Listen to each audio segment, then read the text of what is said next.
Depuis quelques années maintenant, une nouvelle génération de rappeurs a fait son apparition sur le territoire français. On parle de Next Gen ou de New Wave. Bon, désolé de dire ce terme, c'est vrai qu'il est assez controversé maintenant, voire limite péjoratif, puisqu'il met un peu dans le même panier tous les rappeurs qui arrivent à émerger avec une proposition artistique différente de tout ce qui se fait dans le rap ces dernières années. Dans ce fameux panier, on peut trouver des mecs comme Khali, Bushi, Jinweve, Winter Zuko, Runa, Yanis, Ness, Luther et plein d'autres. On va pas tous te les citer, mais tu captes l'idée. Ces nouveaux artistes sont souvent comparés malgré des propositions artistiques très différentes. Mais on peut pas nier qu'ils ont quand même beaucoup de points communs. Que ce soit à travers des promos très minimalistes, une quasi-absence des réseaux sociaux, dans les sujets évoqués ou encore l'imagerie, cette nouvelle génération de rappeurs semble s'affranchir des codes du mainstream. Et on dirait bien que l'un d'entre eux est considéré par les médias et par les auditeurs comme le chef de file de cette nouvelle mouvance. Influencé par les States à un niveau encore peu observé en France, aujourd'hui chez Script, on analyse le parcours de l'ambassadeur de la trappe d'Atlanta en France, a.k.a. La Fève.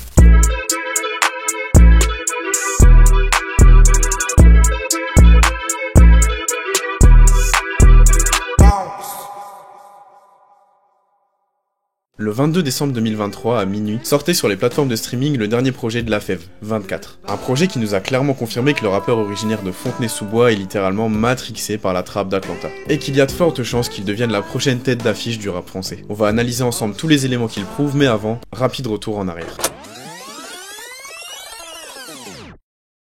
La Fève commence à rapper en 2015 et c'est sur SoundCloud qu'il va commencer à se faire connaître, un peu à l'américaine. Il y publie de courtes mixtapes, la trilogie nocturne et Paresse. Poster sur cette plateforme, ça lui permet de pas se prendre la tête, il peut poster quand il veut le dernier morceau qu'il vient de cuisiner. SoundCloud, c'est bien parce que c'est low-key, c'est entre musiciens. Tu n'as pas directement, comme sur YouTube, des tacles dans les commentaires si t'es mauvais. Je n'ai jamais eu de complexe à balancer des trucs sur SoundCloud. C'est comme si c'était un journal intime pour moi. Et voir tous les rappeurs qui commencent sur la plateforme, tu vois l'esthétique de chacun et ça te donne envie de créer la tienne. C'est aussi sur SoundCloud qu'il publie sa fameuse série Empty the Bean, tant appréciée par les fans. Une saga en 3 opus qui donne accès aux auditeurs à tous ces morceaux non retenus entre 2018 et 2022. C'est une démarche rarement vue en France, qui montre le détachement de La Fève pour le business autour de cet art qu'est la musique. Ça nous fait d'ailleurs penser à Kendrick Lamar qui avait fait la même chose avec Untitled Unmastered en 2016. Ces projets lui permettent de se créer une vraie fanbase de digger, une fanbase dévouée, mais qui reste encore très nichée. En 2020, il drop 3 clips sur YouTube, Lady D, La Famée et La Foudre. Ces 3 morceaux nous introduisent un ovni, un mec qui débarque avec une confiance en lui monumentale, comme s'il était persuadé que son heure de gloire allait arriver d'une minute à l'autre. Fais gaffe au vice, il est grave sournois. Et parfois tu peux dire que c'est ton frère. Dans l'ordinateur il y a du tout frais.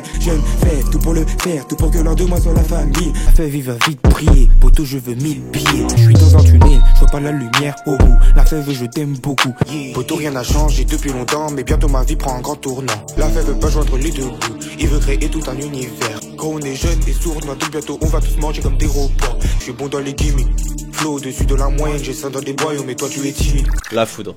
C'est d'ailleurs l'un des morceaux du projet Colaf, un projet collaboratif entre La Fève et Kozey, un producteur renommé pour avoir composé de nombreux titres d'artistes de la scène underground française comme Khali ou Jola Green. J'avais écouté le projet de Khali et j'avais vraiment kiffé les prods. Kozey m'a envoyé un message et on a commencé à faire du son. J'ai vraiment l'impression que le ciel me l'a envoyé. C'est exactement ce que je cherche dans la musique. Les mélodies et la 808, ce sont mes prérequis. Beaucoup de gens découvrent La Fève à ce moment-là. La cover inspirée de cette œuvre appelée American Gothic de Grant Hood est vraiment atypique pour l'époque et inonde les réseaux, surtout Twitter. On avait rarement vu un album de rap utilisant une peinture comme cover. Et pourtant, ça marche très bien. Réalisée par Pablo Prada, elle image parfaitement bien ce mélange obscurité-lumière qu'on observe tout au long du projet et l'alchimie entre les deux artistes. Zéro promo, zéro interview, juste un grunt, le numéro 43, aux côtés de Khali, ST et Dundee. Ce qu'on a kiffé dans ce grunt, c'est les prods aussi. On ressent vraiment l'influence américaine avec des grosses 808. Carrément, ça aurait pu être des prods pour Lil Baby ou Young Thug et ça c'est pas un hasard, on va le voir juste après. Écoute la Fève, il voilà les rimes. Je suis un je vois les auras. La maison elle fait pas crédit, donc barre-toi de la crétin. On est à propos des sommes à 10 chiffres. Dans la cabine fais jamais de déchets. La Fève c'est particulier, j'ai les crocs depuis écolier. L'objectif il est régulier, je veux juste beaucoup de diamants sur le collier. H24 dans la baraque ça chope. La mélo elle me prend dans les tubes. H24 dans la baraque ça chope. Bref, Colaf sera extrêmement bien reçu par les auditeurs. C'est un 9 titres qui se digère hyper facilement, t'as des sons très bressons et d'autres plus légers, plus turn-up. La Fève sera lui-même le premier étonné de ce succès et confiera en interview qu'il n'estimait pas que ce projet en méritait autant. Il explique que pour lui ça traduit un manque chez les gens et un besoin d'entendre de nouvelles sonorités. Il comprend alors que son style plaît et que quelque chose de grand est en train de se construire. La Fève était alors prêt à sortir le projet qui allait le faire passer au niveau supérieur. Il dira même en interview, je vais montrer toute ma palette. Je veux réunir plein de beatmakers et j'ai trop hâte. J'y pense tous les jours. Le 21 octobre 2021, La Fève publie sur YouTube le clip de Mauvais Payeur. Et le morceau fait l'effet d'un raz-de-marée dans le rap français. Le son atteint le top 200 de Spotify et tout est maîtrisé de A à Z. Le clip présente une esthétique certes simple, mais très léchée, sorti tout droit d'un clip de rappeur d'Atlanta à la limite. Les flows sont découpés tout en étant nonchalants au possible. À travers une ambiance nostalgique et mélancolique, La Fève nous introduit ses fameuses adlibs. Et la prod, les gars, faut qu'on en parle. Tu le sais peut-être si tu nous suis sur TikTok, elle sample une des OST du jeu Hollow Knight. Écoute, tu vas reconnaître direct. Nouveau jury, ancien mauvais payeur, pas de frayeur, mais ils savent que je suis le meilleur.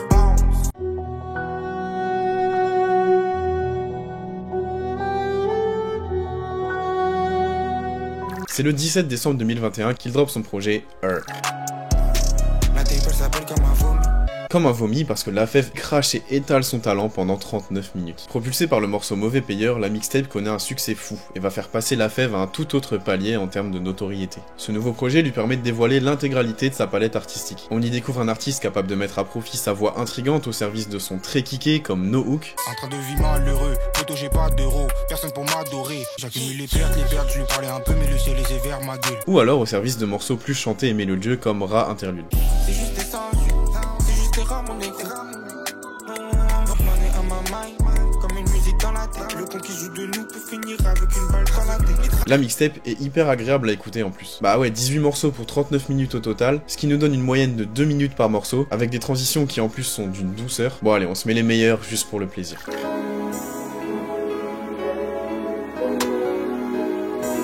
Je pensais que t'étais mon homie, mais tempête et je les laisse à l'agonie. Comme un bison, nous faisons ce que nous disons. Et souvent en penchant schizo, je suis jaloux de tout ce qu'ils ont. Je suis jaloux de tout ce qu'ils ont. Au tout prix, c'est pas ce qu'on pensait, on s'est pas compris. J'ai perdu du poids, faut faire du cash à tout prix. Bref, tout ça crée un vrai cocktail qui fait que t'as même pas le temps de t'ennuyer en écoutant la tape. Suite à ce succès plutôt inattendu, La Fève décide de se faire un peu oublier, de prendre un peu de recul. Entre 2021 et 2023, il apparaît quand même en feat sur de très bons morceaux de Bouchy, Kekra ou encore Malo. Il fait aussi quelques concerts et festivals, mais aucune interview, à part celle accordée aux Arocs. Après une énorme attente de la part du public, c'est le 23 novembre 2023 que La Fève fait son retour en solo. Il réapparaît avec un nouveau morceau du nom de Loyal, clippé sur sa chaîne YouTube. Mais c'est pas juste un morceau comme ça.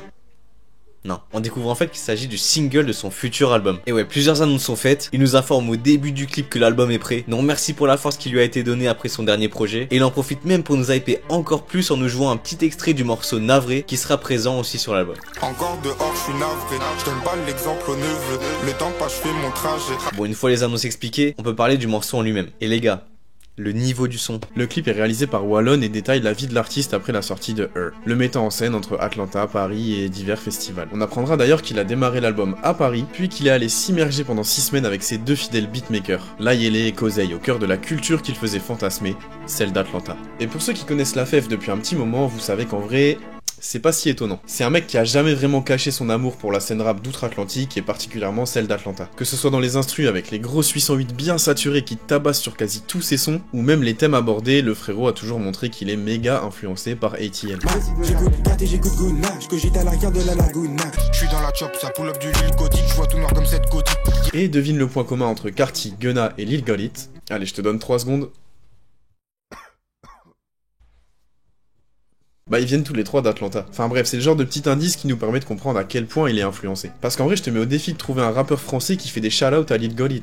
Il doit pas y en avoir des centaines, c'est quand même un truc de bon gros digger. D'ailleurs, au passage, va streamer Lil Golit, tu seras pas déçu mon ref. Bref, pour en revenir au morceau, l'influence se ressent énormément dans les visuels et la DA du clip. Pendant 4 minutes 13, on est glissé dans l'intimité de l'artiste et on suit les 2 dernières années de ce nouveau lifestyle qu'il est en train de découvrir. Le lifestyle d'un mec qui est en train de tout casser dans la musique. Entre festival, showcase et sessions studio, on trouve beaucoup de plans streetcore dans les rues d'Atlanta qui peuvent limite nous faire penser à certains clips de Young Thug ou Lil Baby, notamment avec ce plan devant une bonne grosse trap house, filmé en contre-plongée et qu'on trouve personnellement hyper marquant et qui donne un vrai mood, un vrai symbole au morceau. Dans le clip, on aperçoit pas mal de têtes et pas des moindres. On a du Tariq Azouz, il y a aussi du Zaytoven, les gars.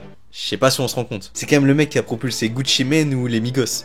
Genre, c'est pas n'importe qui. Et dans le clip, on voit clairement qu'ils ont été au studio ensemble. Il y a eu un vrai processus de création, c'est pas juste La Fève qui s'est payé une prod random de Zaytoven. Et ça, c'est un symbole fort. Et pour ce qui est du son en lui-même, bah c'est hyper cohérent avec la DA du clip en fait. La prod est mélancolique au possible avec un magnifique piano signé Tariq Azouz. D'ailleurs faut en parler de ça, c'est une dinguerie. Tariq Azouz, si tu le connais pas, c'est un producteur français qui a donc beaucoup produit pour le rap français, mais c'est surtout un producteur pour Rick Ross ou Meek Mill depuis une dizaine d'années maintenant. Ce type a eu un Grammy, je sais pas si tu te rends compte. Donc clairement la Fève ne pouvait pas mieux s'entourer pour nous pondre un morceau bien mélancolique et nostalgique, nous décrivant les doutes, les découvertes et les pensées d'un mec fraîchement couronné de succès.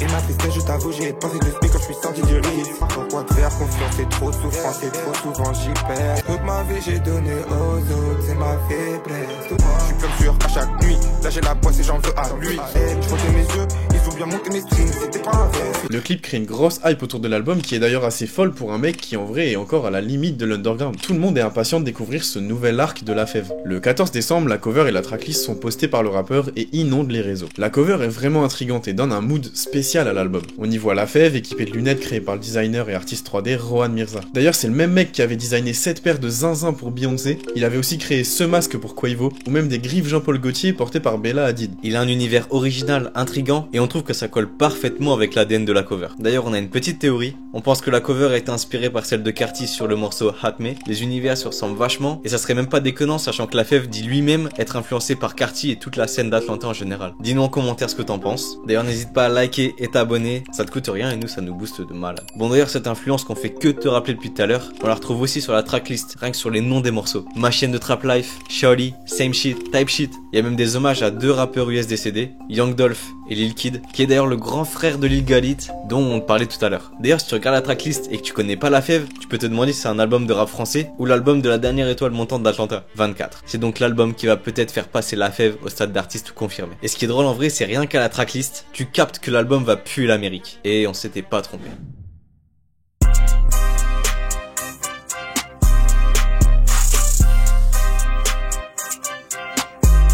C'est donc le 22 décembre 2023 que 24, le dernier projet de La Fève, inonde les plateformes de streaming. Bon, on l'avait pré-shot, hein, mais l'album sonne tellement quinri. Il y a des refs à Atlanta de partout et ça sent de ouf qu'une partie de l'album a été enregistrée là-bas. Bon, déjà, on ressent l'influence dans la tracklist, hein, comme t'as pu le comprendre, mais même au niveau des paroles, genre t'as une référence à Chick-fil-A, un fast-food maxi connu aux States dont le siège se trouve à Atlanta. Là je suis au Chick-fil-A, j'attends mon fièvre. J'ai fait un petit détour à Magic, yeah, type shit.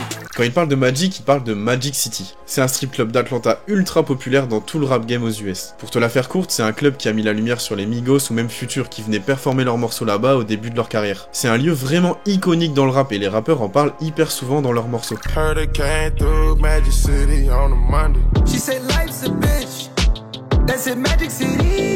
Dans l'album, ce qui a aussi beaucoup marqué les gens, c'est les prods, donc les beatmakers. Bon déjà évidemment c'est un album de La Fève, donc on trouve du Kozay, du Layele, une petite touche de Freaky par-ci par-là, et pas mal de jeunes producteurs émergents, comme Néofront qui a produit Lesgui de Luther, Rosalie du 38 qui a produit plein de morceaux de Petite Sœur, et Louis Marguet qui a produit par exemple Bottega de Khali. Mais se rendre au States, ça lui aussi permet de s'entourer de producteurs mythiques de là-bas, avec déjà Zaytoven qui a prod l'intro et le morceau R.I.P. Kid. D'ailleurs ça ponce de ouf l'album ici, mais ça nous fait toujours un truc d'entendre le mythique tag de Zaytoven suivi de la voix de La Fève, c'est un truc de fou.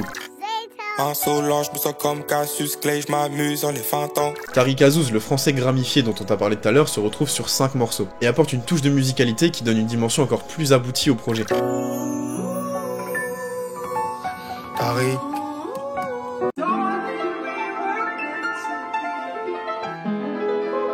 J'étais sous Maybach, musique back then, maintenant je pose sur une prod de Tariq comme Rosé. Incroyable d'ailleurs ce petit clin d'œil. En gros, Maybach Music c'est le label de Rick Ross avec qui Tariq Azouz a beaucoup bossé. Et la Fève nous explique qu'avant il écoutait Rick Ross et maintenant il pose sur des prods du même beatmaker. En vrai l'évolution de Taré, ça doit vraiment lui faire un truc. Bref, ce gratin de beatmaker a permis à la Fève de développer une sonorité unique qu'on retrouve nulle part dans le rap français. Et ça franchement, c'est fort. Surtout dans une ère du rap où 90% des artistes se contentent de copier des modèles déjà établis. Là, il y a de la prise de risque. Et ça fait du bien. Le problème c'est que les auditeurs sont pas encore assez habitués. Donc beaucoup semblent perdus face à la proposition. Et c'est pour ça que pas mal de critiques ont fusé sur les réseaux. Notamment au niveau du mix des morceaux. Et ouais, l'influence de la trappe d'Atlanta se fait vraiment ressentir sur l'album. Ça je pense que tu l'as compris. Et elle se fait même ressentir jusqu'au mix. Les 808 sont saturés. La prod est parfois au même niveau sonore que la piste de voix. Et ça sonne un peu crade. Mais c'est volontaire et c'est loin d'être une mauvaise chose. Faut pas oublier que dans la trappe c'est la prod qui est au centre de la création. La voix elle s'utilise juste comme un instrument en plus en réalité. Donc forcément ça dénote des mix fade et sans saveur du rap mainstream. Mais après, il faut savoir apprécier les prises de risque, les gars. C'est un truc installé depuis des années aux States, alors pourquoi pas en France? Et franchement, comment ne pas apprécier les kicks et les 808 qui font vibrer les murs de ton appart? Je trouve que c'est très bien fait, très bien assumé aussi, jusqu'au choix du mix qui n'est pas anodin, qui a fait un petit peu parler, mais moi que je trouve vraiment très réussi justement, avec des effets de saturation, des effets parfois de voix qui passent derrière la prod. Ça donne un résultat intense. Et on a tendance en ce moment à entendre une recherche de son le plus propre possible, comme si c'était un peu formaté pour la radio tout le temps. Ça fait du bien d'entendre des trucs qui crachent un peu. Crade. Truc dégueulasse. Ouais. Nous honnêtement on a trop aimé la démarche, surtout ce mood US qu'on retrouve dans tous les aspects de l'album. Donc ça donne un truc grave cohérent au final. De la tracklist à la DA de l'album en passant par les prods, tout y est. Il a même pensé à sampler et à reprendre le fameux Shaoli de T-Pain. Il est trop loin pour nous les gars, vraiment. Elle aimerait tellement que je l'appelle Shaoli. Je m'entends sur Rich.